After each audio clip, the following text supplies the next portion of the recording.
Assalamualaikum warahmatullahi wabarakatuh. Bismillahirrahmanirrahim. Alhamdulillahirabbil alamin. Assalatu wassalamu ala sayyidina Muhammadin wa ala alihi wa sahbihi ajma'in. Amma ba'du, fala haula wala quwwata illa billahil aliyyil azim. Pemirsa yang dirahmati Allah, alhamdulillah pada hari ini kita masih diberi kesempatan, diberi kesehatan oleh Allah Subhanahu wa Ta'ala untuk mengisi kebaikan-kebaikan di bulan Ramadan ini.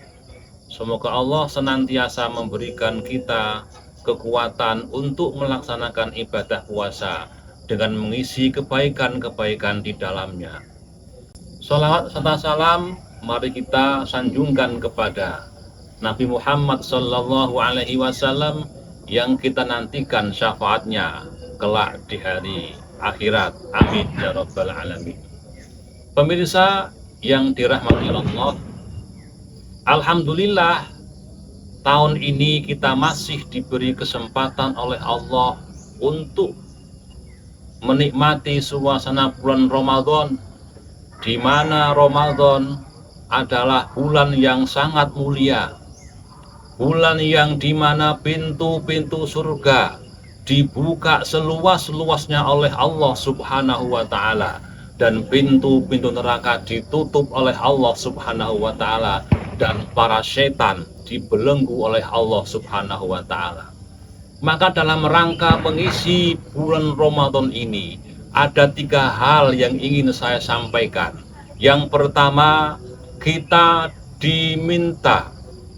dianjurkan oleh Allah Subhanahu wa Ta'ala untuk memperbanyak amalan-amalan kebaikan. Di antaranya adalah membaca Al-Quran. Rasulullah Sallallahu Alaihi Wasallam bersabda, "Iqra'u al-Quran fa innahu ya'ti yaumal qiyamah syafi'an li ashabi." Rawahu Muslimun. Bacalah Al-Quran karena nanti di hari kiamat Al-Quran akan mampu memberi syafaat kepada orang yang suka, orang yang gemar membacanya. Di mana ketika tidak ada seorang pun yang bisa menolong kita, orang tua kita tidak bisa menolong kita, guru-guru kita tidak bisa menolong kita, maka harapan kita adalah bacaan Al-Quran yang sering kita lantunkan, apalagi pada hari ini di bulan Ramadan.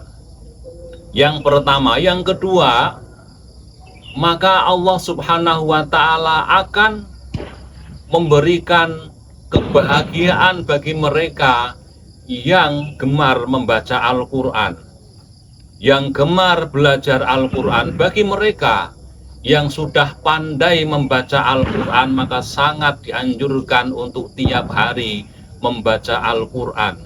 Karena membaca Al-Quran adalah mengingat kepada Allah. Ala bidzikrillah tatmainnul qulub. Ingatlah, hanya dengan ingat kepada Allah, hati akan menjadi tenang. Jadi manfaat pertama yang kita dapatkan ketika membaca Al-Quran adalah hati merasa tenang.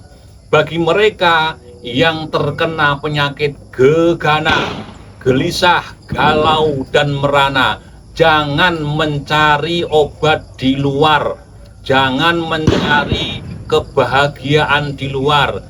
Bacalah Al-Quran, insya Allah hati akan menemui ketenangan. Fa inna dzikra tanfa'ul mu'minin.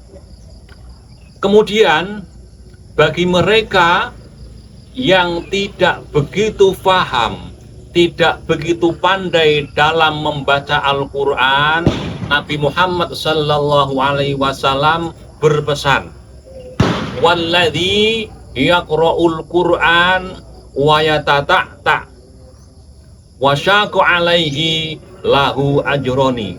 Barang siapa yang tidak bisa membaca Al-Quran dengan baik, masih terbata-bata, dan merasa berat untuk membaca Al-Quran, maka dia malah akan mendapatkan 2 pahala. Kalau di dalam bahasa Jawa, orang yang tidak bisa fasih membaca Al-Quran dengan terbata-bata, bahasa Jawanya adalah grotal gratul. 1 pahala untuk grotal dan 1 pahala untuk gratulnya. Itu bahasa yang lebih kita pahami. Sehingga ini tidak menjadi penghalang untuk kita agar selalu mempelajari Al-Quran, di mana Allah akan menjanjikan khairukum man ta'allamal Qur'an wa 'allamahu.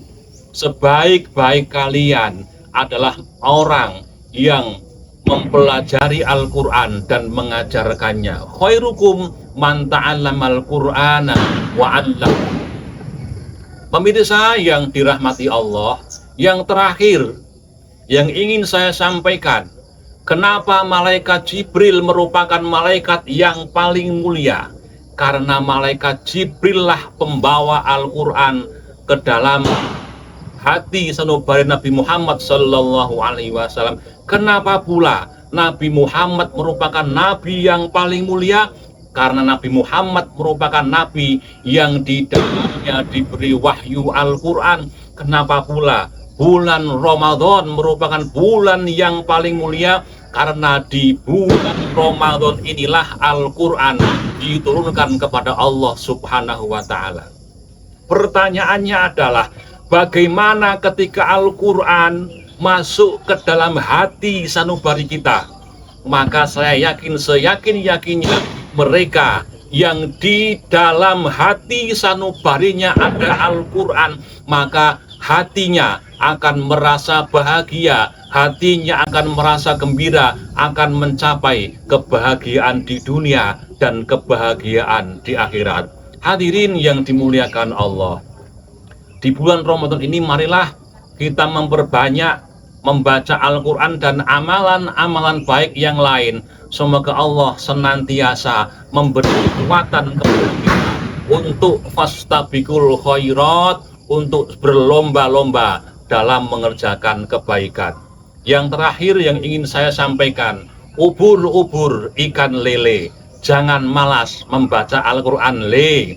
Sekian dari saya, wal afu minkum. Assalamualaikum warahmatullahi wabarakatuh.